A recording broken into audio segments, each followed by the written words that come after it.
Saintess summons skeletons. By Morn. Chapter 651, Pestle on her last leg. Pestle attempted the challenge a few more times, with Sofia activating the third tier of Runeforged Overlord for the 5th level, but the difficulty proved to still be too high. It was no longer even an issue of speed or flight control, which Pestle already excelled at, it was purely just information overload. Keeping track of the lights in 5 different directions with only one pair of eyes was far from easy. Sofia thought she might stand a chance using her demon form, as it gave her vision all around her. She entered the glass cube, and watched as the space inside of the pillar unfolded into a much larger room, to make enough space for her to play in the glass cube. Her starting squares were much larger, several meters wide, enough for her wings to comfortably fit. It took her a few tries to get through the 2nd level, and the 3rd proved to be too hard, so MCH that she never even tried her demon form, as she knew she would never reach level 5 like this. Unlike Pestle, she was not very good at making sharp turns, and her heavy weight made managing her momentum a lot more difficult. Even if her flight capabilities and speed were not bad by any means, there was no competing with a Fae. Maybe if I spent the entirety of the trial's free time to train on it, and even then, what a waste of time that would be. Sofia grabbed something from her storage ring and turned to Pestle. Rested enough, Pestle? Sofia asked the tiny skeleton perched on Bookie's skull. Rested, the fairy answered. Good. Time to get this over with. Get back in there. I win, leg, Pestle told Sofia like an order. Sure thing, if you make it through, you'll get all the food you want, even if I'm not sure you can eat it like this. Can eat, Pestle confidently confirmed. Alright, well, you had to win first. This time, I will guide you through the last level, alright. Guide. Yes. Whenever a difficult pattern appears, I will tell you where to go by thoughts. Like this. You just need to follow my instructions. I understand. Pestle said, now I win. And we eat. She clamored, jumping down from Bookie's skull and walking toward the glass cube. The cube shrunk as the tiny challenger approached once again, and once again, the grids lit up with red and green squares. Pestle flew through the first 4 levels flawlessly. It was time. Sofia activated the 3rd tier of Runeforged Overlord again, and ate the things she had taken from her storage before, one of her crystallized mana pearls. With an external point of view of the entire cube, a tripled thinking speed thanks to Dodge, me and the mana pearl, and the instant thought transmission to her summons, she was ready. The 5th level started, as hard as the previous times, the thousands of minuscule squares of the grid lighting up in red, blue, and yellow, with a few green zones. The first green zone appeared right above Pestle. She flew into it in an instant, and the lights flashed. There were 2 green zones this time, in 2 of the cube's opposite corners, with served paths of red and yellow light that forced Pestle to exercise fine control of her flight trajectory while moving at an extreme speed, but this much was still fine. Pestle reached the green zone with milliseconds to spare, and the lights flashed again. This went on for about 5 seconds, Pestle needing no help at all so far. And after that the difficulty immediately went up immensely. Not only was there only one safe zone, very far away, but the grids were like a 3-dimensional maze of yellow and blue lights going off in all directions. A labyrinth one needs to fly through at full speed, that was where Pestle had failed most of her attempts until now. But now she had a guide. 2 down. 8 left. First turn right. Up to ceiling. Forward 12. Right, S turn. 20 down. Diagonal upper right then second turn left. Thinking was much faster than speaking, and Pestle's reaction time was almost as good as Sofia's tripled thinking speed. She immaculately followed the orders, and landed right in time in the green safe zone before the lights flashed again. Stay sharp. That was only the beginning. With Sofia's guidance, Pestle made it to the halfway point. There, yellow lights started flashing unpredictably, forcing Pestle to make many sudden stops. When a column of blue light she was speeding through unexpectedly turned yellow, she was eliminated before she could stop. Good try, Sofia called out to Pestle, who looked mentally crushed by the inevitable defeat despite the many layers of what she already considered cheating. I know strong. Shame, Pestle complained, dragging her feet out of the cube. Hey, hey. What are you doing? Get back in. I have a few more mana pearls. We're winning this. Don't you want the leg? Winning. Pestle repeated, clenching her tiny fists and turning around with heavy steps. Her motivation and drive instantly recovered by the promise of food. Pestle failed again 2 more times, reaching and failing at the 59th second on the final pattern both time. Sofia was starting to feel physically sick from consuming the mana pearls in such quick succession, but the thinking speed bonus was so short-lived that had no choice but to eat one every time Pestle reached the 5th level. I think I understand how the grand finale goes. One more time, Pestle. Pestle had turned silent, without even need to wait for Sofia's motivational speech. She had already started a new run. She was in the zone, with complete and uninterrupted focus on the task ahead, leaving no place for emotions. Reaching the 5th level again was no issue. Pestle had done it so many times that she could probably do it without any speed buffs by now, just from sheer muscle memory and knowledge of each level's possible pattern. This time, there was no hesitation, no wasted movement. Pestle moved like lightning, weaving through the chaos of colors with monstrous precision, guided by Sofia's thoughts like a second brain. When the final green zone appeared, hovering at the opposite edge of the cube, tucked behind several walls of erratic yellow flares, Sofia's heart clenched. But Pestle did not falter. She curved, rolled, and slung herself around, diving through the narrow passages through the last barriers in a series of flawlessly timed arcs on Sofia's calls. At the last second, after flying through a whirlwind of rotating yellow lights, Pestle jumped into the final green zone. The cube's lights went out. Pestle hovered in place, stunned, wondering if she had failed. She had seen no red flash, but the last instants of the level were so chaotic, she wouldn't be surprised if she had missed it. The entire cube flashed green. Level 5 Cosmic Cube Shop unlocked. Congratulations! Leg, she screamed. We eat leg now. Sofia, drained, dropped to her knees with a dry laugh, rubbing her forehead. Yeah, Pestle. You earned it. Parith and Bookie helped Sofia stand back up, supporting her as she started uncontrollably puking out a stream of liquid mana that burned through the floor. Her body felt weak, and her thoughts were scrambled, but that didn't matter now. What mattered was the hidden shop. Pestle. She communicated by thought as she wiped her mouth. Open the shop. The shop window appeared to everyone, showing on the cube's walls. Cosmic Cube Shop, Level 5. Categories: Consumables, LV1-2, Cosmic Cube Replica, LV3, Skill Tickets, LV4, Special Shop, LV5. Pestle tapped on Consumables first, shouting leg, only to discover that it was only potions and quickly switching to the second tab, growling. Cosmic Cube Replica, unlocked.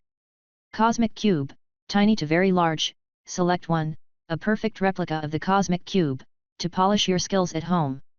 10,000 TP, limited to 1 sale per ARC tournament, 4 out of 10 still in stock. Do you want it? Sofia asked Pestle. No. I want leg. Aha, alright, get me the other tabs first. I guess I might buy the medium-sized one for myself if I have leftover points at the end of the trial. Skill Tickets, unlocked.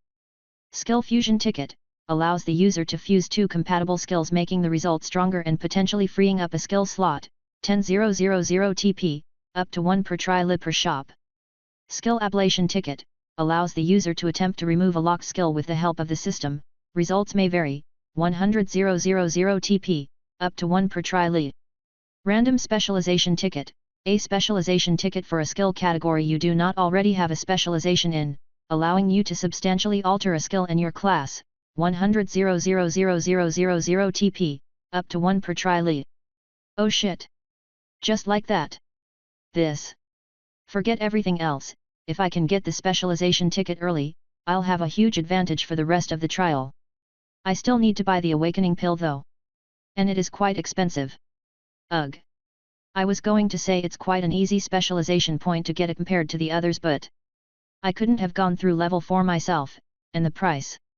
A lot of things are competing for my points already. After a few seconds, Pestle opened the last and most important tab of the shop, which only contained 2 items. Sofia's gaze immediately jumped to the more expensive one. As expected, there was more. Tournament Master's Hell to Heaven's Pauldrons. Carefully crafted from the rarest materials by a genius craftsman, the Master Pauldrons enhance your flight in any environment with a constant stream of mana. On first equip. Choose a skill, its channeling speed is doubled. Choose another skill, its cooldown is halved. Choose another third skill, its range is doubled. Choose another fourth skill, its mana cost is halved. Cannot be destroyed. Must be primed before use. Price, 10000000000 TP.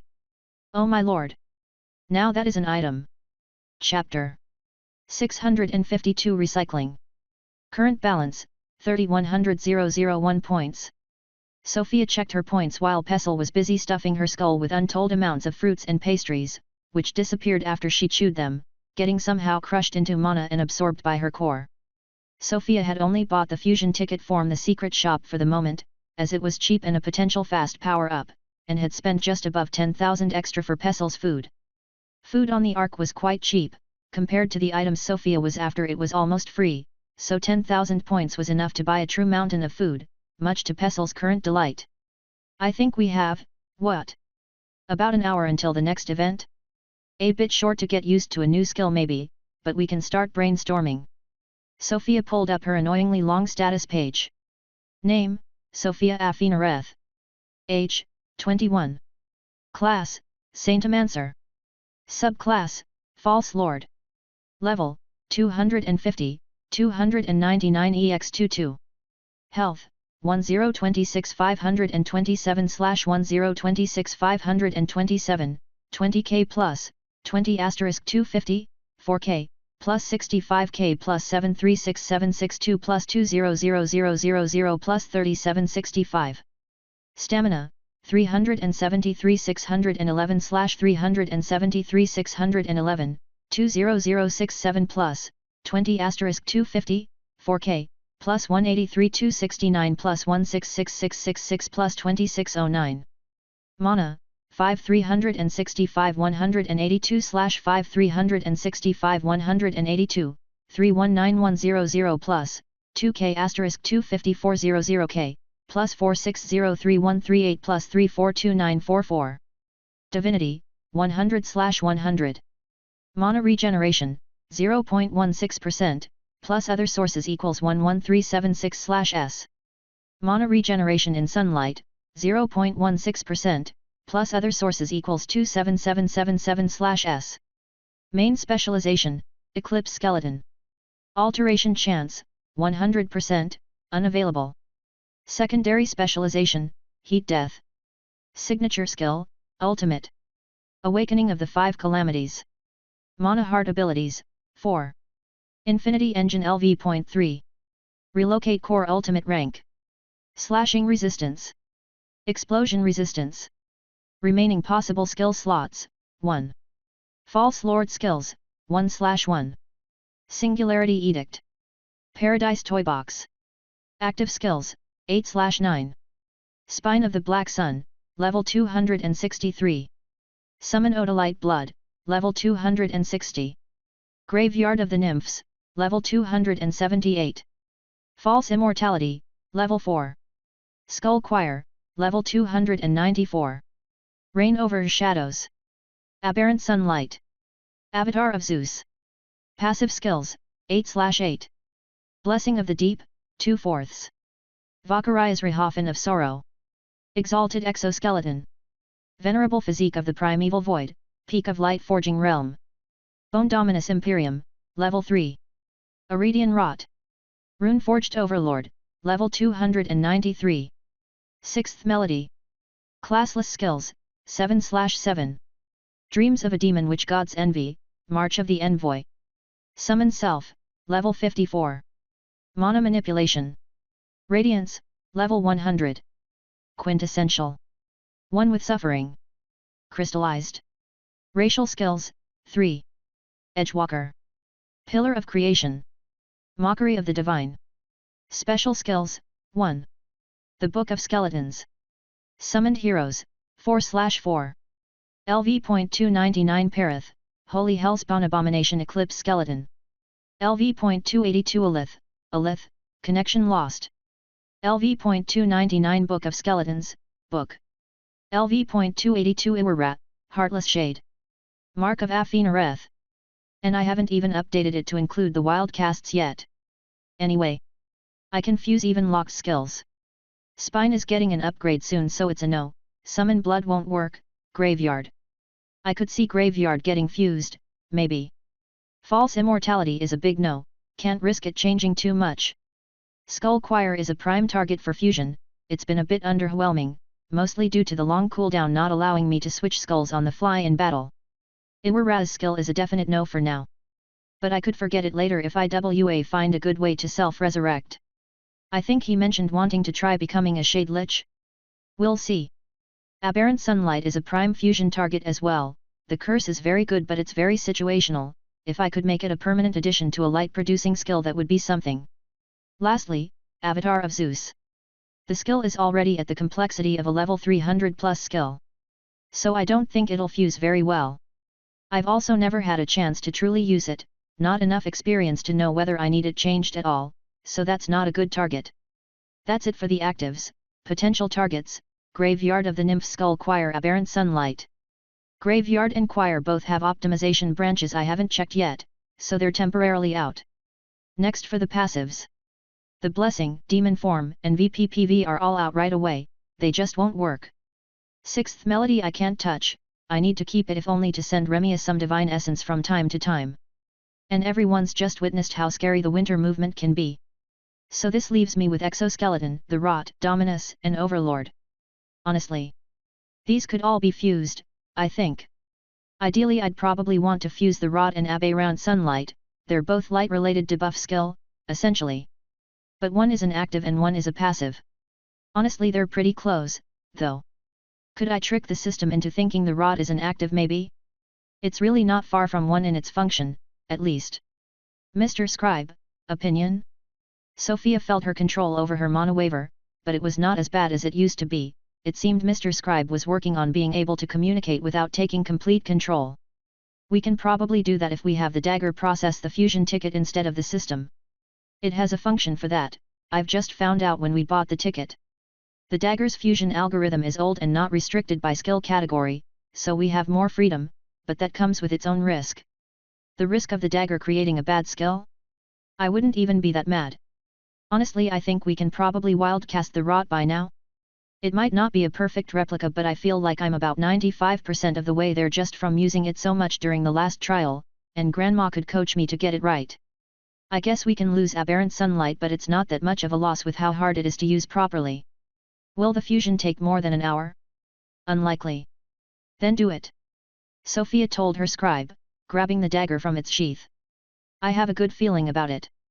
Worst case, it'll have at least freed up a slot for the skills I'll get after this trial. Skill Fusion Ticket 1 is being used to combine active skill Aberrant Sunlight and passive skill Iridian Rot. Are you sure? Yes. Skill Fusion Ticket has been used. Sofia nibbled on some of the food after initiating the fusion. She could feel her mana pathways moving around, being reshaped, some old ones closing, some new ones opening, all directed by the dagger in her hand like the conductor in an orchestra. She was starting to feel uneasy when the time for the next event was drawing close near and the skill still was not ready, but with just 10 minutes to spare, the movement inside of her finally stopped. We're done? Again Sofia felt her scribe take control for an instant. There were a few issues, but we can thank my upgrade to Tier 3. I was barely able to fix everything by using the leftover circuits from Heal Undead and even some remnants of Pristine Essence and Avatar of Death. Moreover, the skill came without a name so I took the liberty to give it one. You may change it if you want. I'll trust you, your naming skills can't be as weak as mine, surely. Does that mean I can not longer use Heal Undead?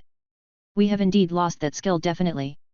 You will have to relearn it from scratch if you still want to use it, to rebuild the mana circuits. But no matter, that was an acceptable loss for the final skill. Oh? Now you've got me interested. You're scaring me a bit with the mention of Pristine Essence, though. Let's see. Sofia opened her skill list and scrolled down. The two fused skills were gone, replaced by a new active skill. Saintesmancer's Star. Some things cannot be ignored. The ultimate dread comes not from the darkness, but from the death of hope even under the brightest sunlight. Invoke a saint's star, a fake sun of holy light. Non-undead coming close to a saint's star will take continuous holy damage. The burning light of the saint's star propagates the curse of aberrant sunlight to the non-undead, and heals the undead for 1% missing health per second. Activate again to transform all saints' stars into necrotic stars. Non-undead coming close to a necrotic star will take continuous death damage. The freezing light of the necrotic star continuously propagates the Iridian rot to everything it touches except the undead.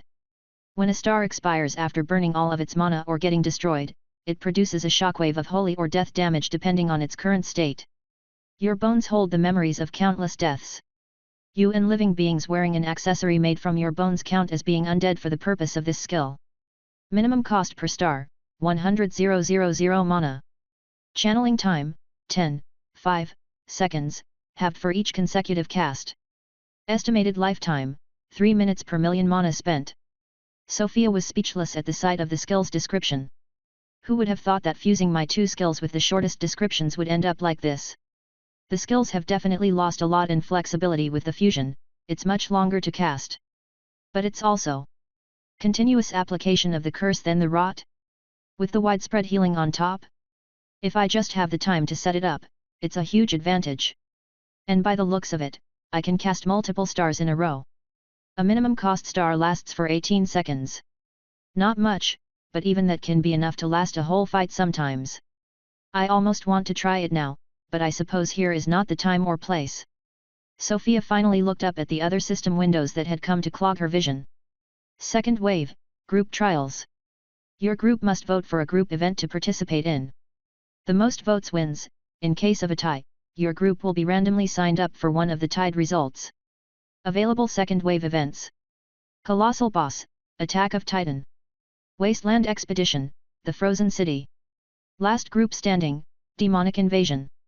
Chapter 653, Temporary Truce. Event, Colossal Boss, Attack of Titan. You have stolen the amulet of Yardjack. In his rage, the shaman summoned an abomination from another world.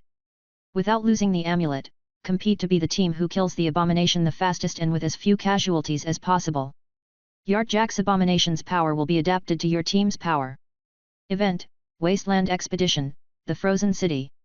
You have been sent to explore the newly discovered frozen city of Yardjack in the northern wastelands. During a snowstorm, you were separated from the scientists sent with you. Can your group still find the city, survive the unforgiving environment, and discover the secrets hidden in the city's depths? Ranked by time to complete and number of team casualties. Event, Last Group Standing, Demonic Invasion. The Holy Kingdom of Yardjack is under attack by the demonic forces of the underworld. Many heroes were summoned to defend the kingdom. Can you hold your own against the income hordes? TVT enabled, trials may attack and kill each other. Ranked by relative survival time and number of demons slain. Morn arrived last to the room. So? You guys picked an event already. We were waiting for you, Sofia told her, though we already have our preference. I'm down for anything, the events all sound pretty favorable to me, so what is it going to be? The Titan, so I can try to kill it in one strike of my signature skill. That's an idea that was thrown around, but no, we are more inclined to take the demonic invasion, Cooley explained, playing with a knitted radish plush. To the front lines, then? I am quite used to that. The others are going to go after us if we go there. Why this choice, by the way? Sofia stood up to explain, simple elimination process. The Titan is disadvantageous, because we are a very strong team, with the creature's strength going up to meet our level, we lose the edge we have on the rest of the competition. The frozen city is not terrible, especially since I am immune to cold damage, and you have plenty of fire spells, but it's essentially a speed competition. When it comes to speed, I don't think we are the strongest group overall. It would be hard to get the first place if Azarid goes there. That leaves us with the last one. I understand, Morn said, any planning necessary or are we just going? Cooley chimed in there, I am not very suited to large-scale battlefields. So while you three kill the demons, I will pace myself. If another group comes too close, I will handle them myself. Fine by me. Depends on the size and strength of the demons though, I somewhat doubt it will be like actual demons. Doesn't sound like it, Morn responded. Certainly not only real demons, at least. There wouldn't be hordes of them, Sofia said, but lesser demons are a thing, I've learned recently. So perhaps a lot of weak lesser demons and a few true apostles mixed in. The second wave events will start in 5 o'clock minutes, do not forget to cast your votes. As long as it's not Phagiads, I'll be happy. Saintess said, being the first to cast her vote, let's get it. You have voted for, last group standing, demonic invasion. From their room, everyone was teleported to a new place. Hundreds of participants appeared in a throne room, overlooked by a graying old king surrounded by soldiers and a priestess of some kind. Event, last group standing, demonic invasion, prologue. Survival timer, 00:00.000. Demon slain, none. TVT, disabled for prologue. That's it. Not even a tenth of the groups chose this event? I might be the reason why, actually. If I was one of the victims of my soul attack in the previous test, I would also try to avoid events where that could happen again. Let's see. I don't see Azarid anywhere. Seems like the only real contenders this time are Saria and Happy Cloud? Ah, no, Sen is here too. I guess at least we avoided Tartaros. Sofia threw identifies left and right to asses the other groups, though everyone was level 299, some special classes like Emperor could stand and so did groups with strange party composition like the ones with only mages or the one group of 4 dwarven artisans. Her heart stopped when her eyes landed on a middle-aged man wearing layered white robes in a style that she knew all too well. Oracle, LV.299. Aha! Ahaha! Sofia's hand clenched tightly around her scepter, and blue sparks started coursing around its shaft. Without even consciously wanting to, she was slowly starting to chant a bolt, before getting interrupted by a heavy hand landing firmly on her shoulder. She looked back, Perith was behind her, his skull slowly swaying left and right. WH. What am I doing? Sofia cancelled her cast before drawing too much attention, and tried to steady her breathing. Calm down, Sofia. He's not real. It's a fake. The real bastard is long gone. Scripture took over his body. Killing the fake would bring nothing. Nothing. Sofia. Morn called out, are you all right? You're shaking. Sofia turned around, finally managing to rip her gaze from the oracle's toothy smile as he joyfully laughed with his teammates. Aha. Sorry. It's nothing. It doesn't look like nothing, Morn noted. While Cooley climbed up Perith's ribs to try to see what had disturbed Sofia like that. Oh. That's not a face I'm ever happy to see, the guildmaster said with a disgusted expression as she spotted the oracle. It's fine. I'll be fine. We have to focus on the event, Sofia told the others, mentally thanking Perith for his support at the same time. It's about to start, Cooley noted, standing on top of Perith's shoulder. Sorry, I hope you don't mind? I can't see otherwise, she asked Perith at the same time. Perith answered with a half nod and a thumbs up. Finally the even was starting to unfold.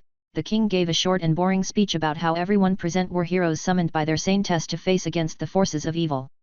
He told them that they were free to wander the kingdom until the next attack that could come anytime, but that he encouraged them to stay and defend the capital first and foremost.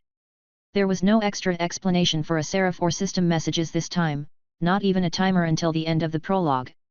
All they had was the knowledge that the attack could start anytime, anywhere in the kingdom, and that it would be impossible to miss. While this unfolded, Sofia only listened from one ear. She had summoned her rats and sent them to scout the castle on Cooley's request. I think they found him, Sofia told the others. Then let's move fast. While a welcome banquet for the heroes started in the throne room, Sofia and her group quietly excused themselves, before sinking into the ground as soon as they were out of everyone's sight, brought to the spiritual plane by the graveyard nymphs. They were heading for a specific part of the castle, and left the spiritual plane in front of a closed room. He's in there, Sofia told the others, but first. We have to deal with our tale. To think someone could manage to follow us through the spiritual plane. I've been found already. I'm impressed, a voice answered after a second of silence while everyone looked in the direction Sofia did. The person's invisibility wore off, revealing a scrawny elf with messy hair. Everyone recognized Happy Cloud, Sun's executor. My left eye is an artifact that can detect invisibility, Sofia told the assassin, which was not a complete lie, though she had really noticed him through her mana senses first. Well. You're looking for the kingdom's commander to torture him for intel, right? Happy Cloud asked, sounding quite relaxed, putting his hands in his pockets. Torture. That's more or less it, Morn answered. What are you going to do? You're alone.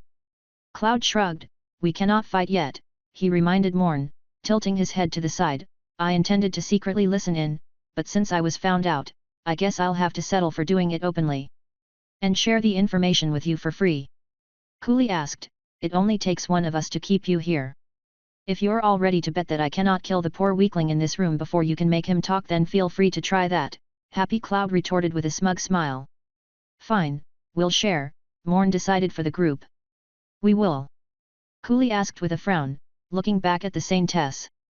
Morn nodded, before looking at Cloud dead in the eyes, if you swear on Sun's name that you and your group will leave us alone for this event. A temporary truce.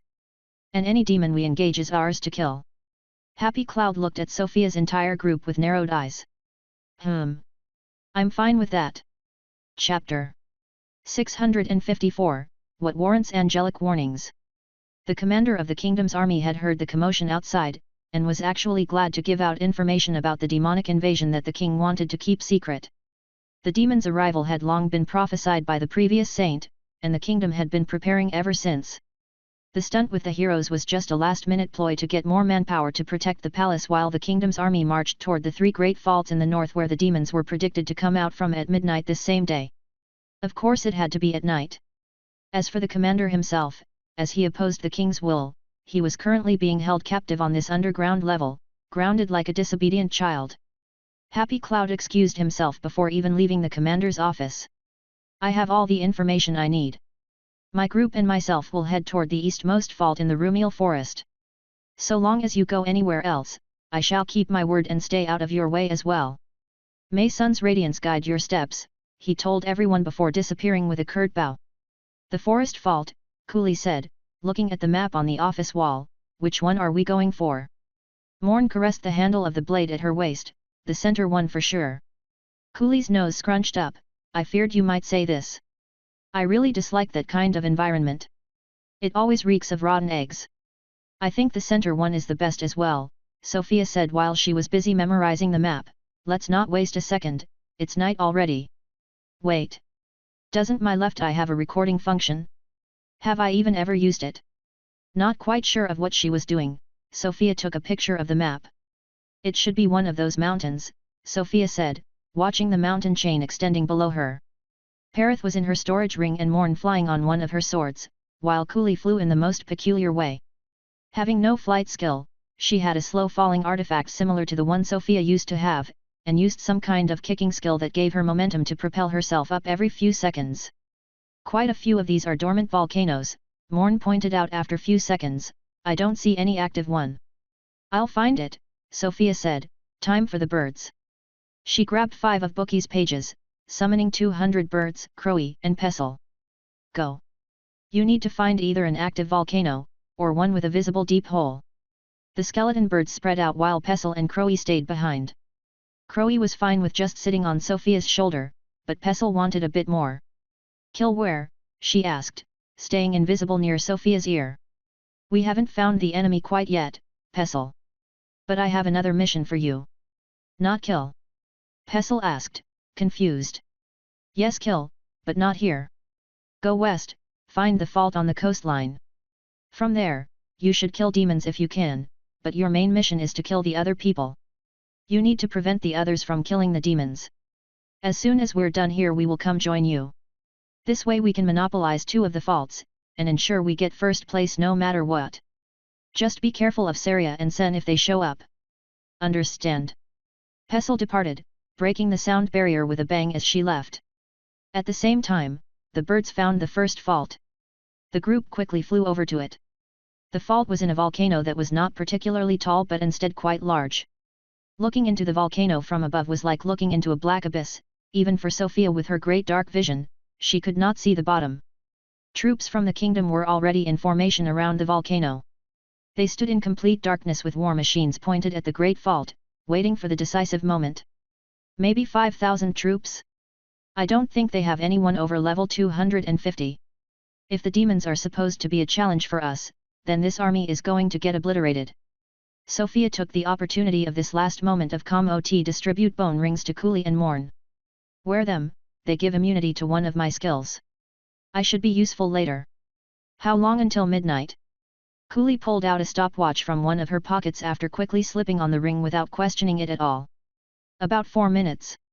Sounds perfect. I'll give the first blow. It had been more than a minute since Sofia had summoned Pestle, so her mana was already back to full. Mana, 5365 182/5365 182. She did some quick math. Without the summer melody, I can channel about 30,000 mana per second, and since there is no sun, my regeneration. That will leave me with under 1,000,000 mana. Should be enough. Let's just hope I can handle it. Sofia started channeling a bolt through her staff. I would advise you stand back a bit, she told the other two. I'm fine, Morn said, I want to see this firsthand, after how much you bragged about it. I am quite curious too, Cooley said, landing on Morn's flying sword. Though their discussions in the Ark's room had been relatively short, they had all shared most of their skill set, and Sofia had sold the Angel Bolt as her most destructive spell. Then be careful not to die, Sofia said with a smile as she focused fully on speeding up the channeling. Blue plasma quickly started forming around the scepter. With how fast Sofia was channeling, it turned into a bright light in the sky in an instant, causing a commotion down below. It's the demons. The portal to the underworld is opening, she could hear the soldiers shouting. From their point of view, it was hard to see Sofia as anything more than a bright blue flare illuminating the night sky. Nay. How much mana are sending into this thing? Cooley asked after about a minute in, the heat. Told you should take some distance, Sofia giggled, I'm at about 2 million right now. So roughly a quarter of the way through, she answered with an innocent smile. Cooley shuddered. She grabbed Morn's shoulders, we should retreat. But Saintess seemed almost entranced by Sofia's magic. It's like she's forging a sword of lightning, she mumbled. Sofia let them sort out their situation between themselves as even Crowy decided it was getting too hot and flew back to land on the Saintess's sword. Some of the more excitable soldiers shot a few spells and arrows at Sofia from below, believing this strange light in the sky to be the portal leading the demons to their world. The few projectiles that actually managed to reach her height harmlessly curved around her to finish their trajectory in the sky, if they were not simply disintegrated mid-flight by the sheer heat of the forming bolt. Even with Sofia's multiple protections against bright lights, the bolt was still almost completely blinding, and after the third minute of channeling, even her armor made of her own Lumion bones started to slowly melt like a block of ice under the sunlight. She counted the mana expenditure in her head. 6.7. 6.8. 6.9. Another bright light appeared suddenly. Coming out of the great vault, a column of red light so intense it drowned out even the bolt's brilliance for a few moments. In the corner of Sofia's vision, a few system windows updated. Event, last group standing, demonic invasion. Survival timer, 00:01.135. Demon slain, none. TVT, enabled. 7 million. Feeling that Crowy was far enough away, Sofia confirmed that the others had come to their senses and taken some precautions now. Aiming straight down, she released the explosive bolt. The world itself seemed to be holding its breath as the streak of blue lightning sunk into the depths of the great vault. Gurza was a strong demon. Considered an elite by his kin, he was picked as one of the vanguards for the demonkind's greatest day, the day they finally freed themselves from the underworld, and made the filthy humans who had locked them their pay. Today he stood with pride as the mages of his clan finally opened the portal. As one of the 12 elites under the leadership of his lord, the great Duke Sakarazirike, he was to be the first one to jump through the portal. His wide frame and exceptional defensive skills would deflect anything the puny humans would throw at him, should they even be there to witness his arrival, and he would lead the way for his race to find freedom once again. Soon, he would slaughter the humans with a wide grin on warped face, smiling fang to fang. The moment he was waiting for came at last. The mages finished their chant, and in the air, it started to open. Like a red scar in the blurry sky of the underworld. Gurza licked his lips with excitement. He could feel the pulse of the world beyond, its air full of life and tender flesh. The other demons laughed, elated, they stomped on the ground, sharpened their blades. This was no simple portal, this was their ticket to revenge and freedom, all at once. The mages gave the signal. The rift was fully open. Having been given the privilege to be the first out, Gurza deployed his leathery wings and flew up. As he approached the rift, he noticed something. Bright blue light. The famed blue sky of the surface world, he thought. It filled him with joy and greed beyond what he had ever felt. What's more, as he himself flew toward the opening in the sky, it felt like the light was coming closer. Closer? The blue sky pierced the rift. An impossibly bright, impossibly blue streak of searing sky. Gerzaez's thoughts ended there. He felt nothing. The blue sky he had always wished for enveloped him, and he became one with it. The demons had always believed they had been stuck in hell itself. Little did they know. The bolt detonated in the underworld like a spear of judgment hurled through the layers of reality by the one true God himself. Mountains of black rock turned to mist. Rivers of magma evaporated. Demonic elites with titles spanning thousands of years were turned into scattered ash, indistinguishable from the underworld's putrid soil beneath them. Gerzaez did not even leave a shadow. Sofia watched from above as the bolt hit something and detonated. First came the light.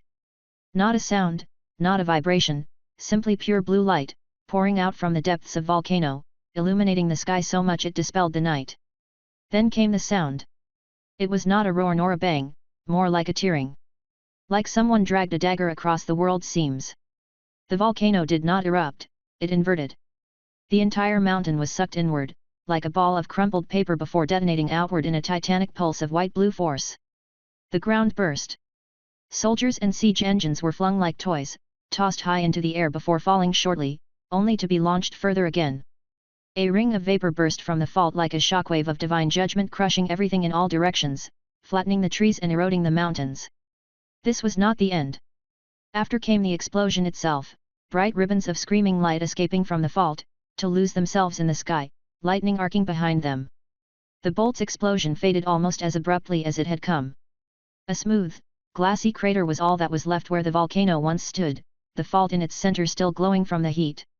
Sofia stood high above it all, barely visible for her faraway teammates through the dancing shimmer of warped air and mana. Her armor struggled to regenerate, shedding strips of molten bone. For a few seconds, the mountain range was silent. Then the wind came. A heat wave rolled out with a screaming howl, melting everything it could reach, melting away even the eternal ice caps of the nearby mountains. It spread far and wide, far beyond the mountain range, even, as Sofia could see the plains and forest in the distance erupting into as many wildfires that tainted the night sky orange. Silence slowly returned to the mountains. Event, last group standing, demonic invasion. Survival timer, 00:43.135. Demon slain. Lesser, 384,852. Common, 46,559. Elite, 12. Lord, 0. Chapter 655, Emergency Meeting.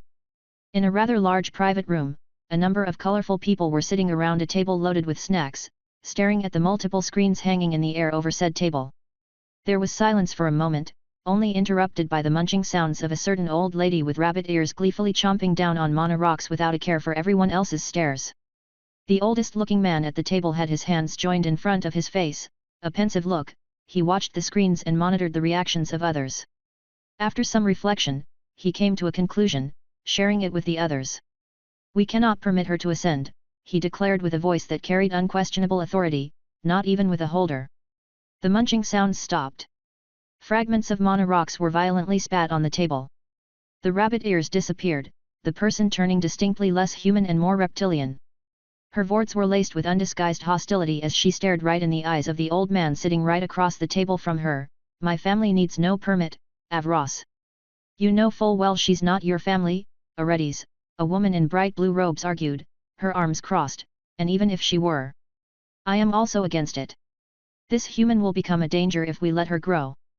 Aredes gave the blue woman a deadly stare, but someone stopped her from answering, or rather, they answered before she could, and not interrupting others was the most basic rule of the council. "I stand with Aredes on this one," a calm voice chimed in, "unless you kill her, she will not stop. And I cannot allow that." "You too, Belly Genus," the woman in blue reacted. "I will not let one of my students suffer the cowardice of this council," the old headmaster of Brythal Academy continued, his voice ever steady. "She is already a danger. Her name alone has some of you shaking under your scales, and so what? We need strong people, now more than ever. Before we worry about the balance of power, we should focus on the threat from outside. You, of us all, should know that best," he finished, staring at Avros. Everyone was silent, waiting for the patriarch to answer, but another old man in white armor spoke first. "You would have us raise a kleptra in our garden to keep the fairies away? We took you for wiser than that, great sage. The table cracked under the pressure of Aretti's claws, as she tried her best to stop herself from freeing a certain old fart from his skull. You're the kleptra. Your entire lineage are kleptras, you fuck. Hey, hey. Calm your tits, Ari, Philip said, holding Aretti's by a shoulder as he was seated to her left. Why don't we have a vote? Surely you've all had time to ponder the question since I brought up the subject last time. How about that, he suggested, looking at Patriarch Avros, as he technically held the power to decide on starting the voting sessions. Very well, Avros conceded, since there are 3 of you in favor of letting her grow freely already, then as per our rules, let us have a vote. The subject of this vote will be, letting Sofia Afinareth and her followers grow without interference from the members of this council and their peers. For or against? The 12 of us will vote, majority wins. I shall start. The Patriarch stopped for a second, cleared his throat, and gave his vote. I, Avros of the Firmament, vote against, he declared, before turning his head to Ebiorn, the dragon to his left wearing an armor of flowing magma, both signaling it was his turn to vote, and trying to avoid Aretti's uncomfortable deathly glare. Next. Ebiorn the Molten. Against, the magma dragon answered, no slight to you, Aretti's, but she does not seem mentally stable nor mature enough yet for the power she could bear, he added. 2 against, Avros said, looking at the next council member, Vilakir the Thousand-Horned. 4, Valkyr answered without hesitation, giving Aretti's a very obvious wink. 1-4, 2 against, Avros continued, again passing the torch to the next member, the lady in blue from before, Velasi the Blue. Against, she answered without more commentary. 1-4, 3 against. Beligenus the Sage. 4, of course, Belinus voted as he sat relaxed on his chair with his eyes closed. 2-4, 3 against. Alcorn the Faceless. Against, he said, we have enough on our plate. Now is not the time to deal with another unstable ascended. Are you serious? Aretti's asked, wimp. I will reconsider when we are rid of the Phagiad.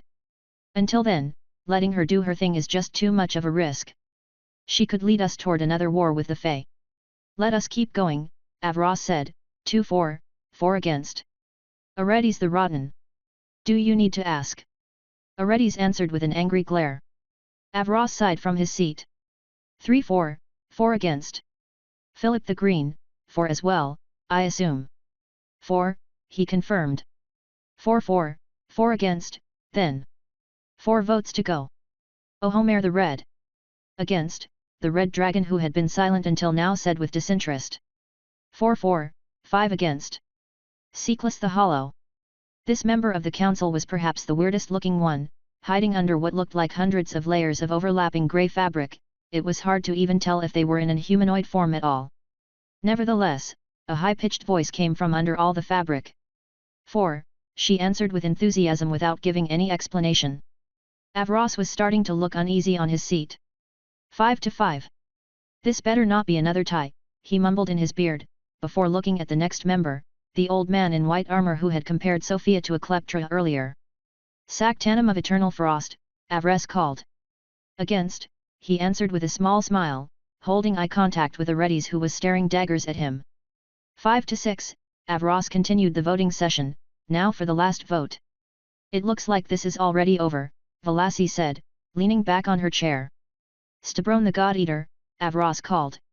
Stabron was hard to read, hiding behind a full armor with his helmet's visor closed. He had been silent until now, and even when called, he said nothing for a few seconds.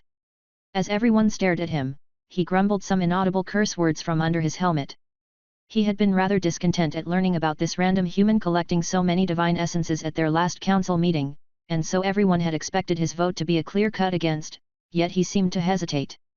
It was with a voice oozing with frustration that he voted. 4. The council immediately erupted in a noisy disorganized debate, as was common every time there was a voting tie. This situation happened quite often, much to Avros' displeasure as the one with the arduous task of keeping everyone in line. The noise was interrupted by the sudden appearance of a purple portal in a corner of the room, which was surprising as no one had permission to cast non-transformation magic in the VIP room, and much less to open up a teleportation portal. A man in a black three-piece suit with a design stolen straight from the human hero's world stepped out of the portal, entering the VIP room without permission of the owner, which even the trial's ruling seraphs were not allowed to do. Completely warping the space in the VIP room as he walked, he extended the table to make some room between Avros and Stabron, and a chair appeared beneath him as he sat. Pulling on his tie, he spoke. 13th member of the council, next the explorer. I vote for. At the same time, a violent battle started to unfold on the room's screens. Sofia looked down at the smoking crater after looking at her kill count. Her mana senses could still feel foreign mana vibrations coming from way down the fault. It's not over yet.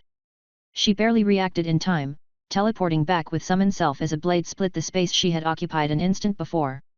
A 10 meters tall twisted creature with a mangled head, 4 arms, and way too many eyes had flown out of the fault faster than Sofia could even see. She only had her mana senses and quick reflexes to thank for her survival this time. Perith. Perith was already appearing in front of her as Sofia flew back, while Cooley and Morn noticed the enemy and rushed in. The demon roared and screamed, "You human pile of filth! Die!" As he screamed, he disappeared, teleporting behind Perith and swinging his 4 curved swords at Sofia again. Strong magic enveloped the demon right as he attacked, making it plummet toward the ground like a meteor until he slammed into the glassy crater below. This was Morn's gravity magic in action. Perith, who could now walk in the air like Sofia thanks to his signature skill imbuing a Sogiva spirit on his armor, deactivated it, and fell toward the demon, sword pointed down. Cooley had the same idea, and crashed with a magically enhanced downward kick right on the demon's head while Morn's magic kept it down. Sofia lost no time starting to channel 2 piercing bolts as she watched Perith's sword sever the demon's spine and Cooley's boot crush its skull. She knew this would not take the demon down, not when it had survived the previous bolt's explosion with no visible injuries. While the demon was getting destroyed on the ground, another one of him appeared behind Sofia. She had no time to react, and her body was sliced clean through by 3 swords, while the 4th one shattered as it hit her arm guard, but broke Sofia's entire arm at the same time. Minimal damage. Sofia took control of her own bones, fixing the breakage and pulling the separated parts of her body back together in an instant and spinning around. Though her 2 piercing bolts were still low mana, she released them directly in the demon's face. It was not enough to pierce the demon's head, but it blinded him long enough for Perith to attack again, using the spirit of a Lancer Sparrow imbued on his weapons of light through his signature skill. It allowed him to use throwing and ranged weapons. A spear of light entered the demon through his left foot and pierced all the way through before exiting through the top of his skull. There were now 2 dead bodies of the demon, one crushed on the ground and one plummeting from the sky. The demon appeared again, uninjured and with his 4 curved swords ready to strike. One of him was behind Sofia again, while another was behind Cooley. Chapter 656, Down from Olympus. Sofia was not the kind of person who would fall to the same trick twice in a row. The astrite chest she had gotten from the coin-thrower dwarf appeared between her back and the demon's 4 blades. The demon's weapons shattered and that extra time was all it took for Perith to teleport to Sofia again and catch the demon like a grappler. "Give me 5 seconds. She ordered Perith as 2 glowing human skulls dripping with blood appeared around her. Meanwhile Cooley survived the same predicament in a much different manner. She backflipped, her tiny frame slipping through 2 of the incoming blade as she spun in the air toward the demon.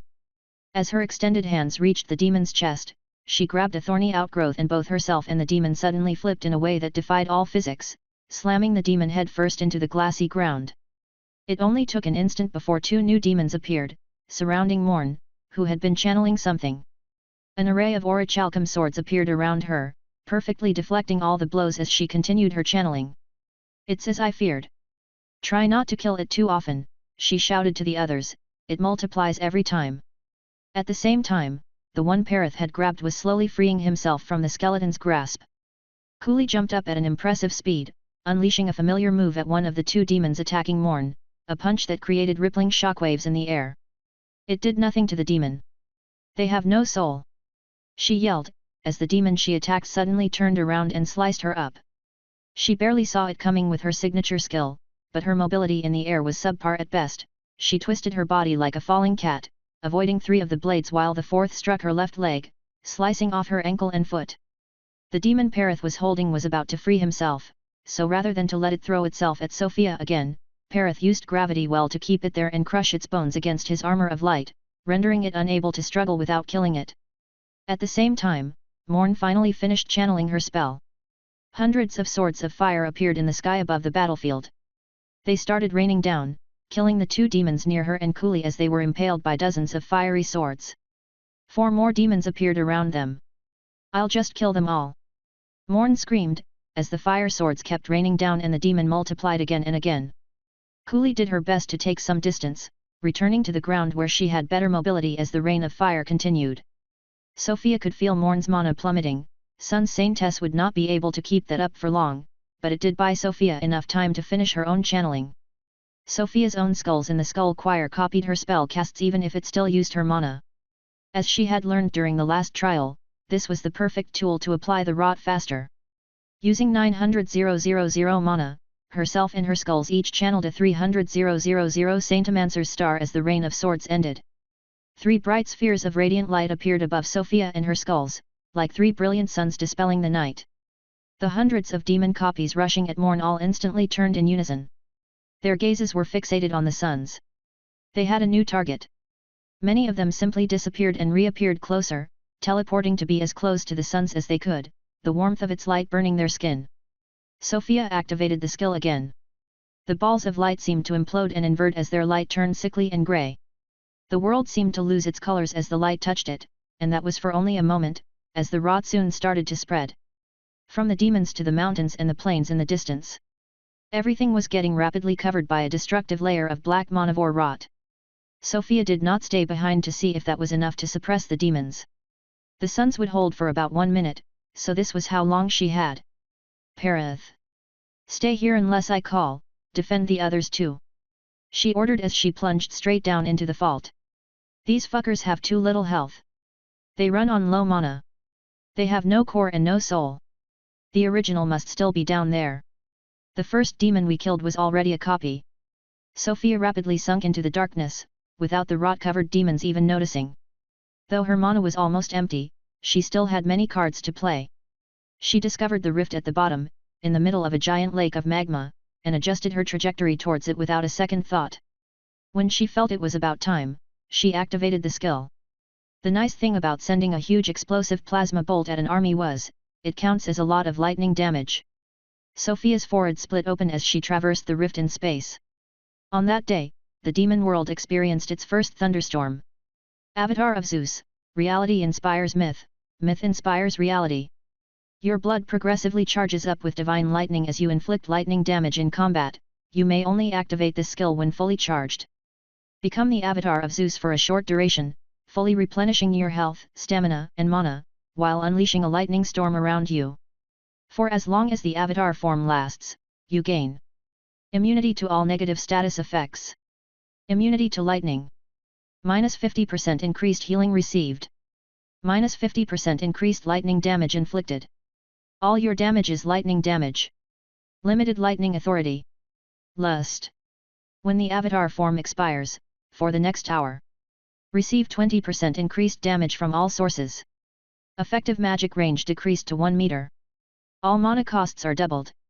In a spectator room full of actual gods, the sight of Sofia's new form raised some questions. Is that's something they can do, now? The avatar of a fake god. Come on, love, Sun replied, sipping on a drink through a straw. She's currently carrying 19 divine essences. That's more than anyone in this room. And 2 of them are from the lords themselves. What did you expect? You know full well how fucked Stabrone's magic is. But he's a dragon, Love replied, a confused expression on her face full of makeup. Shouldn't we do something about her? Another god asked. Not that I side with scripture, but this could end up badly. You don't have all the information, Wealth, Sun answered. Yes, it could end up badly, and trust me, I don't want another Leviathan either. But if I read all the signs correctly, we really need her to perform.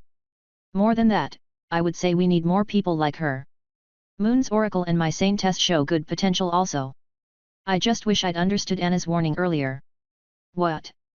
The issue with the core should be long fixed by now, another god said. There are more than enough ascended already. Sun shook her head. No, progress.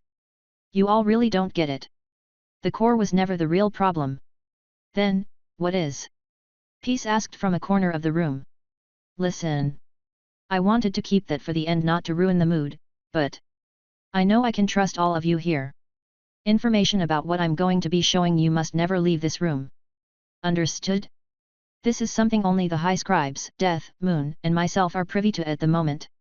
After everyone acquiesced, an image appeared on one of the room's walls under Sun's command. It was the image of a vivid Middenissite mural. At the top, written in cursive Old Fey language, the more knowledgeable gods were able to decipher a few words. The Great Tapestry of Fate. In the field of ash Sofia's bolt had left in the demon world, the demon was sitting cross-legged on the ground, looking at the rift, as if he had been waiting for Sofia's arrival. He watched as her muscular avatar form, still only half as tall as he was, emerged from the rift and landed heavily on the glassy ground, kicking up a cloud of ash. Lightning formed overhead and struck the demon dozens of times, but none truly reached him, stopped by multiple layers of mana shields. Besides that, he had no visible weapon.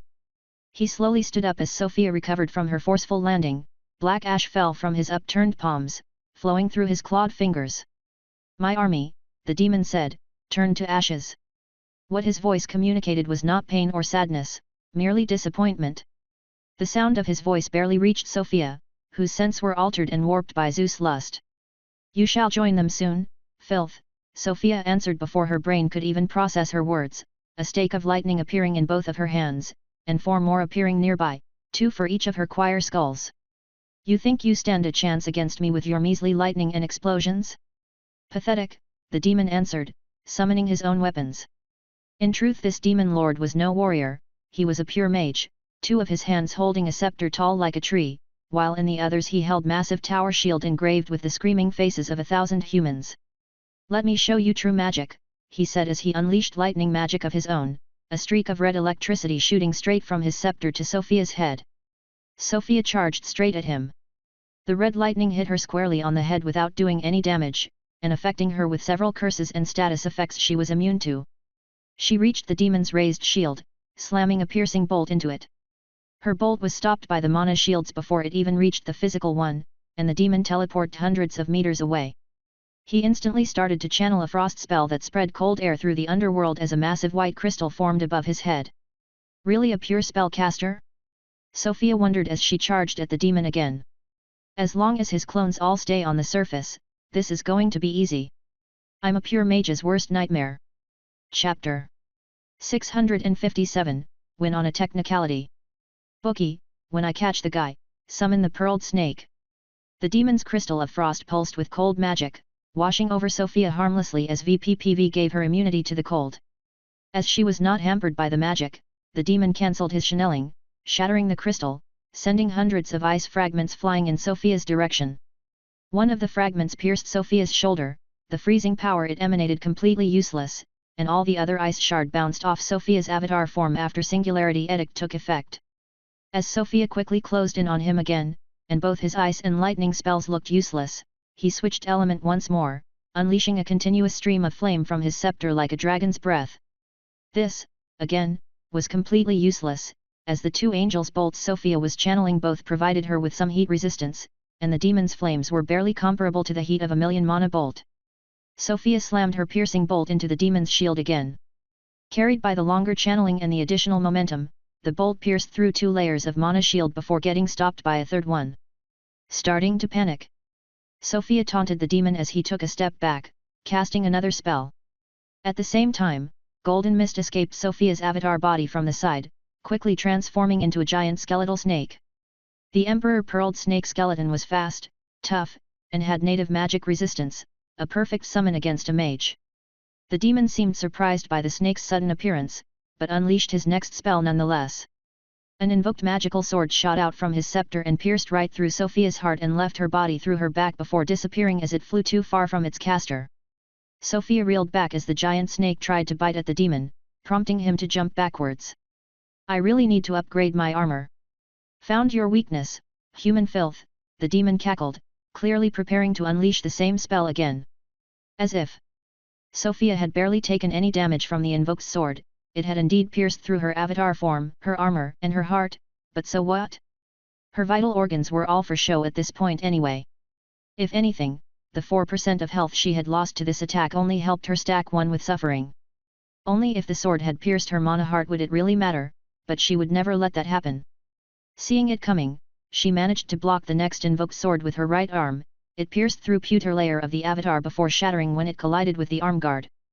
At the same time Sofia jumped toward the demon again, and the snake attacked with a tail swipe. The demon let the skeleton's attack land, this time, shattering one of his magic shields as he channeled another spell. Whatever he was channeling this time, it was a big spell. Sofia could feel the demon's mana flowing toward his staff even through his magic shields that obscured her mana senses. She took the opportunity to slam the bolt in her left hand on his shields again, shattering 3 more layers of magical protection. At the last second, she let the bolt go, which also released this bolt's 2 copies channeled by the skulls. The 3 bolts faded as they collided with the demon's mana shields, breaking several layers of them. He still has more. The snake attacked again, and again the demon did nothing in return, focusing on his channeled spell with his eyes closed. Sofia started to feel the mana around her behaving a bit strangely. It reminded her of Savoln and its spatial anomalies warping the flow of mana. Spatial attack magic. The demon opened his eyes, unleashing his strongest spell. Sofia said no. Heat death. A million mana points disappeared from Sofia's reserves, colliding with the mana of the demon's spell, utterly dismantling it. Space stabilized, and the demon was left stunned by the unexplained disappearance of his most expensive magic. Another angel's bolt slammed into his shields. It shattered 4 layers of mana shield before finally getting through. As Sofia had hit to the side of the demon's physical shield, the bolt struck right into his waist, stabbing deep inside of his demonic flesh. Seeing the opportunity, Sofia let this bolt go as well. It pierced clean through the demon's side, and the last 2 bolts held the skulls followed, riddling the demon's body with 2 more charred holes. With a growl of pain, the demon retreated, teleporting away once again, barely avoiding another bite attack from the skeletal snake. You must be almost out of mana by now. Sofia on the other hand, still had about half of her mana left, and could tell the avatar form would last for a while longer, as she had just inflicted plenty of lightning damage. The demon's wounds rapidly healed after he teleported away, and his mana shields started reforming one by one. As Sofia and the snake ran toward him again, he used a different move. Thousands of specks of light appeared all around the fields of burned ash, surrounding the demon, Sofia, and everything in the near vicinity, and in an instant, by observing the magic Sofia understood what was happening. This was a mass teleportation spell, each light a target. She had trained with Astelia enough to recognize the structure of teleportation magic. Shit! Perith! Sofia screamed in her head as she jumped as fast and high as she could, taking to the skies. Thousands of rot-covered blade-wielding copies of the demon appeared all at once. Caught between their blades, the pearled snake was reduced to bone bits instantly. Many of the demon copies jumped after Sofia, but she instantly activated Runeforged Overlord's 3rd level to get away faster. For some reason Perith was not here yet. Things started to get dicey. Dozens of demon copies died, consumed by the rot. And this had the unfortunate side effect of creating many more of them, which appeared in the air, completely surrounding Sofia. She was sliced by innumerable attacks, and despite her mana heart's best effort to stay out of the way, it could not avoid the strikes forever, and shattered, caught between 2 blades. Does death cancel the avatar form? At this moment Sofia discovered the answer was no. She opened her eyes 3 seconds later, 2 angel bolts in her hands that she did not remember ever starting to cast, while Perith, Cooley and Morn were surrounding her, barely managing to protect her from the hundreds of demons by killing them indiscriminately before they could strike. Morn in particular torn through the demons like a hurricane of swords, countless blades flying in all directions around her, decimating the hordes. He's got to be almost out of mana by now. Sofia teleported out of the storm of demons and swords with summon self, and Perith followed by teleporting to her. Without sharing a word, they both flew straight in the direction of the real demon, Perith flying thanks to Runeforged Overlord. The demon flung another magic attack at Sofia and Perith. Sofia did not even entertain the thought of letting it go through. About 100,000 of her mana disappeared, and so did the demon's spell. As Perith drew close enough, he activated his skill, Chains of the 4 Seals. The chain could not reach the demon through his mana shields, so they grabbed onto the shields instead, and unlike usual, the skill did not stop there. Perith had, after all, gotten his turn on the skill optimization device. The chains wrapped around the spherical mana shield like constrictor snakes, looping around and around until only a ball of shining chains of light could be seen. The demon tried to teleport away once again, but the chains prevented it, anchoring him in place. Still, many of the copies were chasing after Sofia and Perith, so they couldn't stop, and going too close was similarly dangerous, as the demon was now well guarded. Sofia gave Perith a mental order and they both flew straight down. Sofia fired her piercing bolts, killing the demon copies immediately below them, and Perith landed on their corpses, the sheer weight of the impact creating a shockwave that flung off the other nearby copies. It would not keep them away for long, but it was enough. Sofia landed next to Perith, and instead of colliding the ground like him, she instantly sunk into the ash and rocks. One of the graveyard nymphs carried her through the ground while the 9 others helped Perith get some breathing room by pulling the copies underground one by one. Praying for Perith's chains to hold, Sofia sped through the ground toward the demon. As someone who had spent a lot of time reading in the Exidian libraries, Sofia knew a thing or two about defensive spells. Spherical mana shields in particular, when used while on the ground, had a big weakness. The mana shields could not cut through the ground, and having them be a perfect bubble around the caster would prevent them from walking. As such, many spherical mana shield left a space open at the bottom, helping to make the spell cheaper in sustained cost, and to allow the caster to walk. Sofia, in spirit form, emerged inside of the chain-covered shields of the demon, right behind his back. When she was fully out, the nymph let her go. The demon noticed, turning around, but it was too late. Sofia punched him straight where she could feel his mana core through his skin. The simple punch not only inflicted lightning damage thanks to the avatar, but also confusion thanks to Runeforged Overlord. The confusion was short-lived against such a foes, but it was enough for Sofia to land another punch. And another. The demon desperately tried to cast more spells, but the confusion made it impossible to cast anything complex, and his weaker attacks Sofia just shrugged off as she kept punching like a maniac, each punch refueling her avatar form. Finally, the demon ran out of mana, and without anything getting in her way, Sofia's punches managed to crack the demon's tough hide. She mercilessly plunged her hand deep into the wound as the demon screamed and cursed, even trying to punch her back though pointless it was with his pitiful physical stats as a pure mage. Sofia tore the demon's mana heart out of his body in a shower of demonic blood. You have murdered Demon Duke Sakarazirike, Underworld Arcanist LV349EX. Chapter 658, The Master of Birds. A singular demon flew out of the western fault. He had expected many possibilities as to what would greet him on the other side, but despite his best effort, none of his previous guesses were even close to the truth. The vanguard laid eyes on the mangled corpses of thousands of human soldiers near the fault. He wondered for a second if the demons from the other faults had started the invasion early, before he noticed how utterly mutilated the bodies were. Demons were a violent group, certainly, but not the kind to play too much with their food. This was not his kin's doing. The demon turned back. He needed to warn the others. He heard a whistling noise just as he jumped back into the fault. His dead body landed back into the demon world, riddled with fairy-sized holes. Soon, the demons sent 3 elites as a second vanguard group. They were sent back down in the same state as the first one. Pestle sat down on the rim of the fault, happily swinging her legs. If no demons ever came out, then she didn't need to worry about anyone else stealing Sofia's points. The Duke's magic shields and all of his clones faded as he died. Coolly wiped the sweat off her brows as she landed on the plains of ash, breathing heavily. That was not easy. That cloning skill was nasty, Morn agreed as she landed next to her, the multiple wounds on her body leaking with fire as if she was full of burning gas. Sofia jumped and landed near them, still in her avatar form and covered in demon blood. To the western fault, we have no time to lose, she told them, pointing upwards. My avatar form won't last forever. The others agreed with a nod and looked up. Their reactions were strange. Sofia looked at where she was pointing as well. The portal in the demon world sky had disappeared. Nah. The demon lord must have been sustaining the entrance, Cooley commented. We're already in the demon world anyway, can't we just find the other fault from here? Surely it's not that far, Morn suggested. Morn, how long can you charge your signature skill for? Sofia asked, do you think you could have broken through the demon's protection in one hit? I can charge it for about 30 seconds, Morn said. I could probably cleave a mountain in half like that, she bragged, but I can't move while I charge it and I doubt anyone's going to wait in front of my sword for so long. Really? That's perfect, then, give me a second, Sofia told her group as she felt her avatar form start to weaken. I've got maybe 2 or 3 minutes. I need to start now.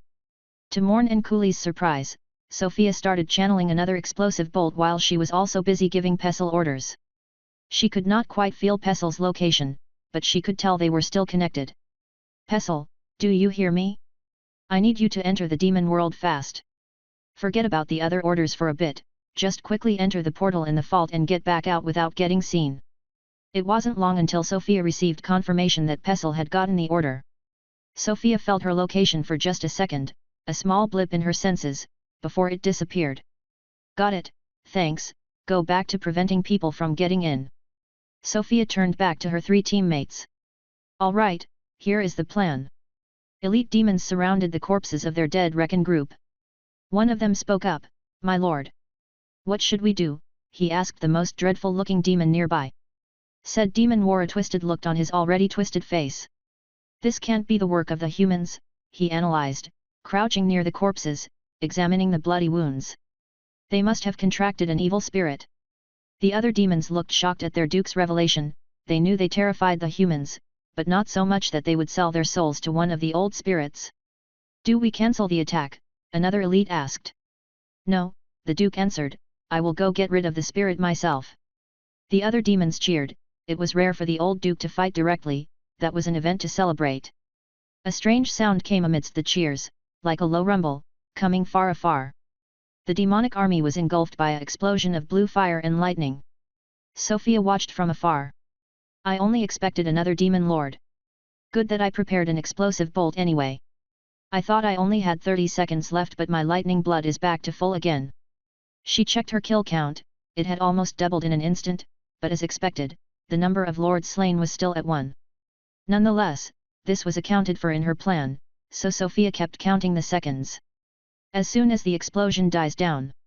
As the explosion's fireball kept expanding, Sofia managed to locate the high-level demon, as it was the only point of stability in a mass of roiling mana.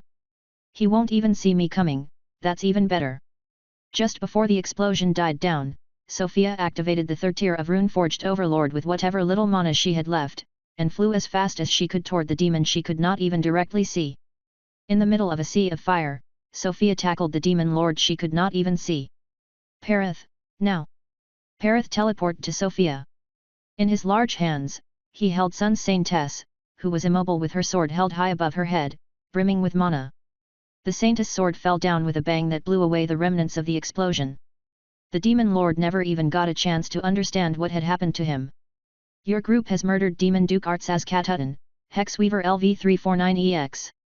As for Sofia, it was a bit too early to rejoice.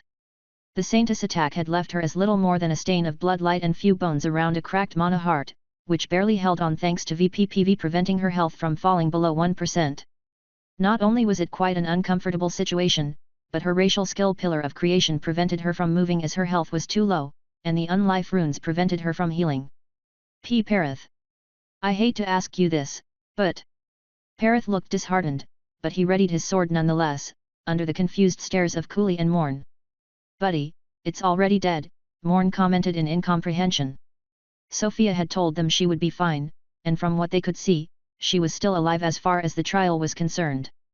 Perith had a second of hesitation, and someone took this opportunity to relieve him of his job. Barely slipping in through the closing portal, Pestle barreled into the demon world. Pestle, help, she happily cried out, landing right on top of Sofia's mana heart. Then, without more ceremony, the tiny fairy dispelled her invisibility, grabbed Sofia's mana heart. Cooley saw what was coming, and tried to stop the fairy, but it was too late. Pestle opened her jaw wide, and bit into the heart. Sofia died, having never expected that she would become food for her own skeletons. She reappeared on the ground 3 seconds later, Pestle sitting on her chest. The avatar form should have had plenty of time left, but it had ended with that revival. Very eat, the fairy proudly proclaimed, her tiny hands on her non-existent hips. Are you all right, Sofia? Cooley asked, a worried look in her eyes. Sofia struggled to sit up. I'm fine, don't worry. Just a bit weak because of my transformation's after effects, she explained while she looked around. Morn's attack had left a great split in the land, as if a giant had started to cut the demon world like a cake for dessert. Your signature skill is quite something. It had. For all its downsides, it's pretty good. I'm hoping I can split an alphagiad like a log with it someday. Not quite there yet. Well, it's a good start, Sofia commented, and it's also the end for me for this event. The penalty for using the avatar form are pretty hefty. I can't really fight like this. Cooley nodded as she looked around. Well, we can always just do the same thing without the explosion. There must be a third demon lord in the last vault. Morn shook her head. I have a 24 hours cooldown, she reminded Cooley with a sigh. Alright. Well, I suppose we just hide here until the end of the event? We killed 2/3 of the demons, so the first place is ours no matter what, as long as we survive until the end, Cooley said, sitting down next to Sofia. How about we sit down and have a drink? I could use a break. You know what? That's fine with me, Sofia said, bringing a bone table and some accessories out of her storage. Pestle can't be the only one who gets to have a snack, she said with a giggle, lightly scratching the fairy's tiny horns.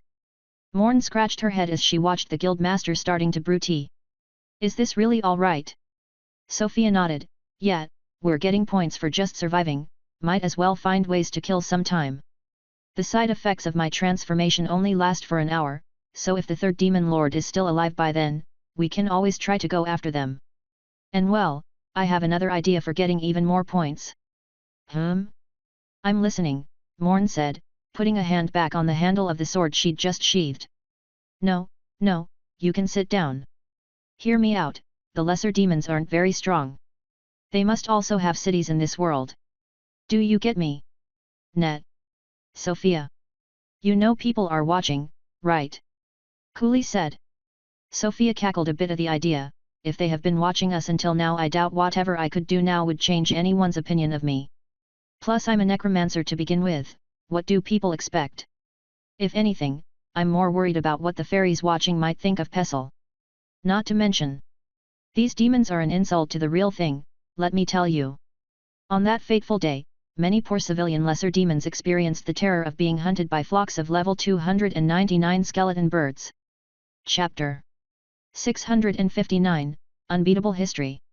The end of the demonic invasion was as abrupt as it was uneventful. While Sofia let her birds commit war crimes out of her sight, sipping on some hot tea, the event just ended. All demon lords have been slain, the demonic invasion was repelled. It had been less than half an hour since the death of the second demon lord, and it seemed another group had managed to get the third one down. Did Happy Cloud do it? Or maybe Saria? Event, last group standing, demonic invasion, complete. Without more warning, the group was teleported back to their room, where they were now surrounded by all of Sofia's skeleton birds.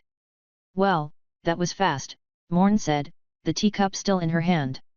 Sofia nodded, setting her own cup down on the table. I just hope this didn't cut out survival timer short. Surely the trial would not be so poorly designed, Cooley commented. We will know soon. But at least the first place is ours. One more, Sofia said, we're all on a perfect streak so far. Barely, Morn said with a sigh, it really wasn't easy to win the hunting event.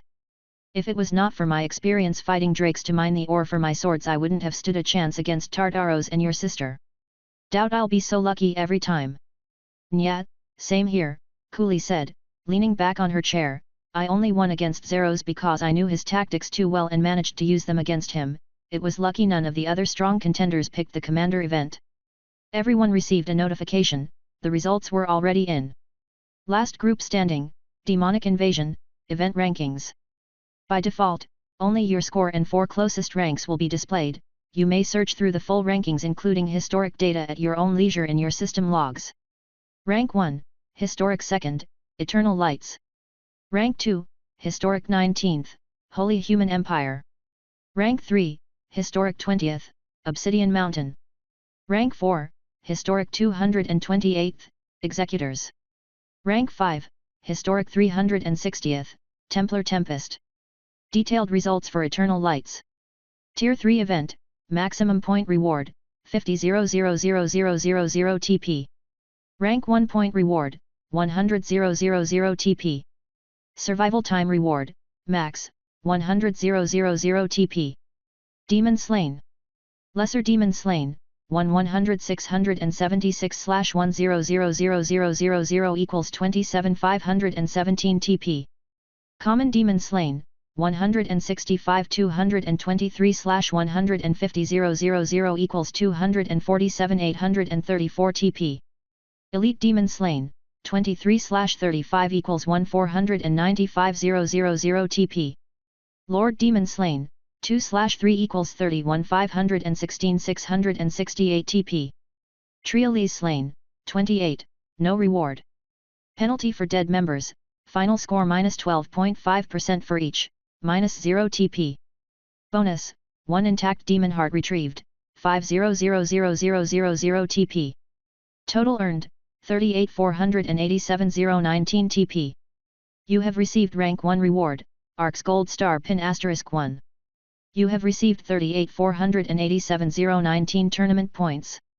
Current balance, 68,587,020 points. Aw shit. They expected us to kill all 3 demon lords by ourselves for the maximum point. Morn complained, that's so unfair. It looks like holding onto that demon's mana heart was a good idea, at least, Sofia said, but that does come up a bit short.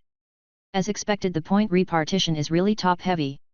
Sending the birds was almost useless, even if makes for a funny point recap. That's to be expected, Cooley said, if not every shop would be empty of any uniques by now.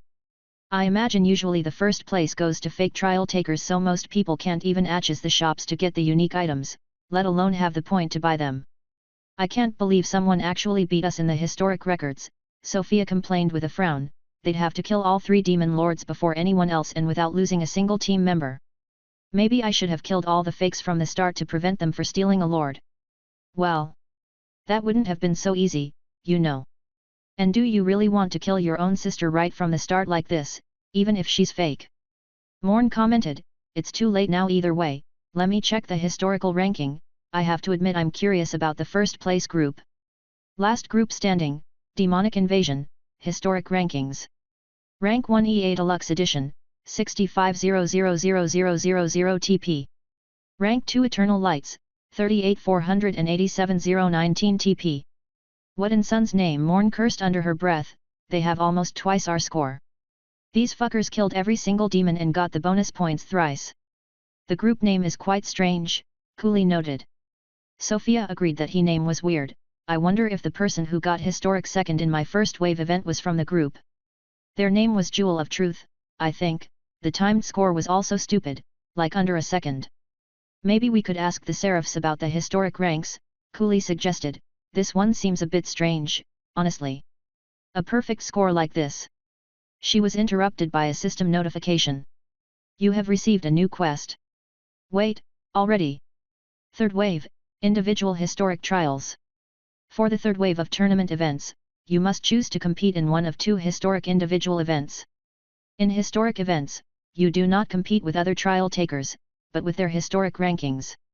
Gold star pins will be awarded to players ranking within the top 0.1%, silver pins 0.5%, and copper pins 1%. Available third wave events. Fresh Start at Sea, Lost Island. Unavoidable Death, Awakening of the Slumbering God. Event, Fresh Start at Sea, Lost Island. You are stranded on one of Gamma B13's very peculiar magical islands without any of your magic or items. Can you survive the natural disasters, the monsters, and the island's hidden dangers, and make it back to the Ark by yourself? Be wary, the sea is even more dangerous than the land. Event, Unavoidable Death, Awakening of the Slumbering God. Cultists on Gamma B13 have awakened an immortal old god sleeping in the planet's abyss. You are its target, and it will stop at nothing to get you. For how long can you defy a god's will and survive? Only one thing is certain, you will die. Oh, it's fully individual, so I guess there's no need to wait for everyone to be done with the second wave. Which one is the best? I will be going for the island, Cooley announced first. I can't even fly, I don't think the other event is for me. Same here, Morn said after a bit, I'm just not very fond of a fight I can't win. And if it's a god of the abyss, I'm expecting water-related attacks and stuff like that. Not my best matchup. What about you two? She asked, as Sofia and Perith were still silent. I'm thinking in terms of points. How much do you think I would get for killing an immortal god? Sofia asked, completely seriously. Sofia, Cooley said, I think you need to refresh your memory on the meaning of the word immortal. It is not like I am unaware of the word's meaning, Sofia answered, but need I remind you I finished the first time trial with a negative timer?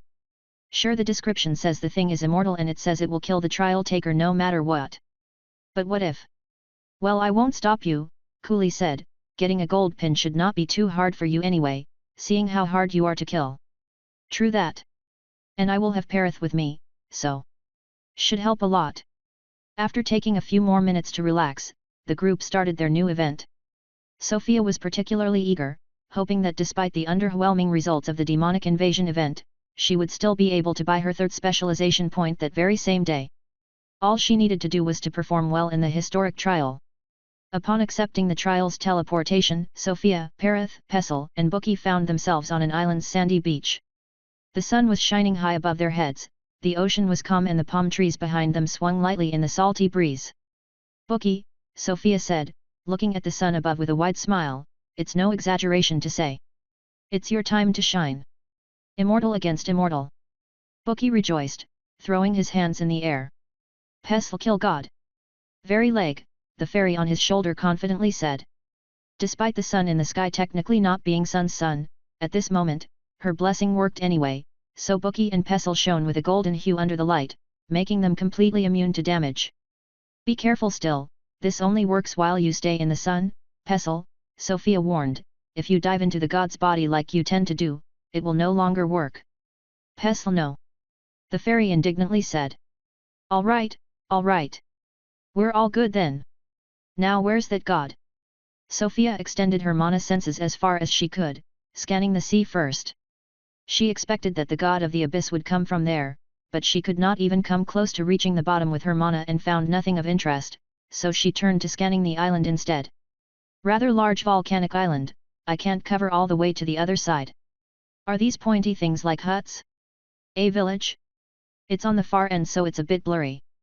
I don't feel the presence of anyone though. Unless the people there have no mana at all, the village should be empty. I found something, Sofia told the skeletons, though it was entirely useless as she was already broadcasting her thoughts to all of them at the moment. Let's go check it out. Chapter 660, Smells Fishy. Sofia flew over the island's volcano to reach the village on the other side. It was built on another sandy beach, huts made of tropical wood logs and palm leaves on elevated stilts. As for why Sofia could not feel anyone's presence there, it was not that the village was uninhabited. Hey, they look a bit like goblins. All dead. Too bad Bookie can't feed on trial skeletons. It'll be hard to understand what happened here. Sofia crouched to check on one of the dead people. She could tell they were dead for sure, but there were no wounds or anything else, as if the entire village had just passed in an instant for no reason. Some kind of gas poisoning, maybe? The air smells fine. With her mana senses, Sofia quickly scanned every hut. Since the immortal god supposed to be hunting her was nowhere to be seen yet, and this place was strange, she felt confident there might be useful information to be found there. The goblin-like civilization was not particularly advanced, it seemed, with little going on in their village beyond the tools for daily necessities and fishing. But Sofia did find something that stood out. A bunch of strange enshrined idols. I'd wager it's the god of the abyss if all 5 idols didn't have completely different looks. They do all look disturbing though. I guess it wouldn't be a waste to observe them a bit, just in case. They do look weird like the true form gods, Bookie said, this one reminds me of Victory. You're not completely wrong, Sofia admitted, looking at the idol Bookie pointed at, which looked like a scrawny stick figure man, covered in barnacles, and with a cone-shaped shellfish for a head. This other one looks like a dragon whale, I guess? And this one is just a twin-headed bird. And the other ones? Is this a tentacle crab? Bookie asked. It does look a bit like that yet. And the last one is more like a humanoid bloated rotting fish? It looks like an undead. I'll think about how to best deal with each of them if they show up. Let's get moving, there's probably more to this island, and I saw another one in the distance as well when I flew here.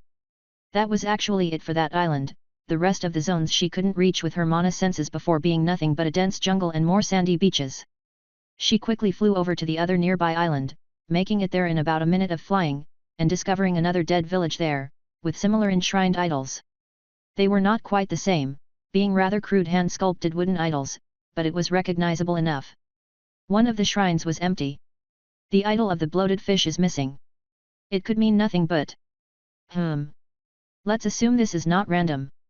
If this thing shows up, we can try using the Templars, but that would require us to stay on land. And I don't see any other island on the horizon. Sofia took a few seconds to think, before starting to give orders. Pestle, quickly check every corner of this island, just in case we missed something. Parath, Bookie, check the village, try to see if you find the missing idol somewhere, maybe on one of the dead villager. Be quick. Understood. Bookie said, running off to check on the nearest corpse, while Parath decided to check inside of the huts. Now to quickly assemble some floats. Sofia had plenty of pre-made construction bits in her bone storage, in part for the city she was planning to build, and also to be able to quickly assemble things. Taking out large square bone slabs and a bunch of empty cylinders, she quickly reshaped the end of each cylinder to close them up, and stuck them to the underside of the slabs, creating a dozen of large bone rafts in record time. Should be enough. Guys, found anything? Parath returned first with a teleportation, shaking his skull. The search had not been fruitful. Pestle came back a few seconds later. Know something, she announced, deflated. Good to know. Bookie. Sofia called out. I found something. Bookie shouted as he came back running from the other side of the village, holding a small pendant. Look, Sofia. A red rock on a string. I guess one of the villagers was wearing it. I don't feel any magic from it. The oldest looking one had it tied to his wrist, Bookie explained. It looked important, so I brought it back. Mr. Scribe, opinion? Sofia asked, shooting an identify at the rough-looking pendant. The system itself is actually providing a description, unlike with everything else until now, Mr. Scribe noted, briefly taking over Sofia's mana to communicate. She had identified other things like the dead people and the idols, but the scribe just had no idea what to say about them even with the analysis magic. Oh damn, it really is important then.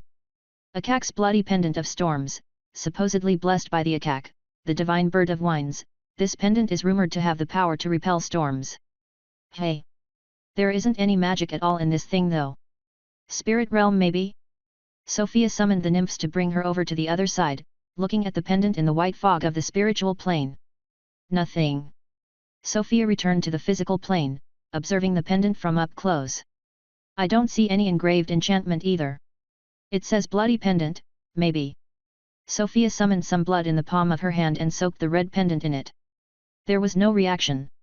Go figure. Sofia. Bookie interrupted. Yes. Maybe it needs the weird people's blood. Good call. Let's try. After some trial and error, the group found that the pendant was actually activated by the blood of the villager who had originally held it, and his blood only. When drenched in it, it glowed softly for about a minute.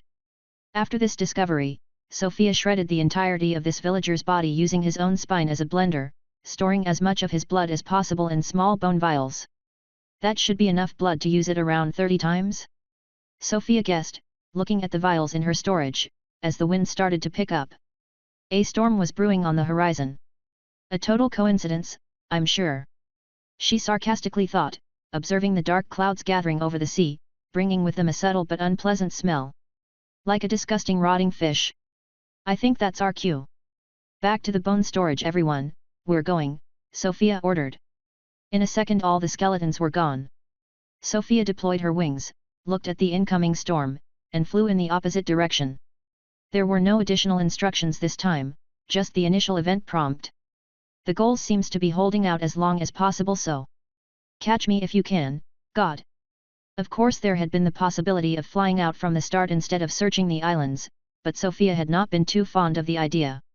In the odd chance she was unlucky and flew in the god's direction, she could have lost her opportunity for a gold star pin, and she could not take such risks lightly.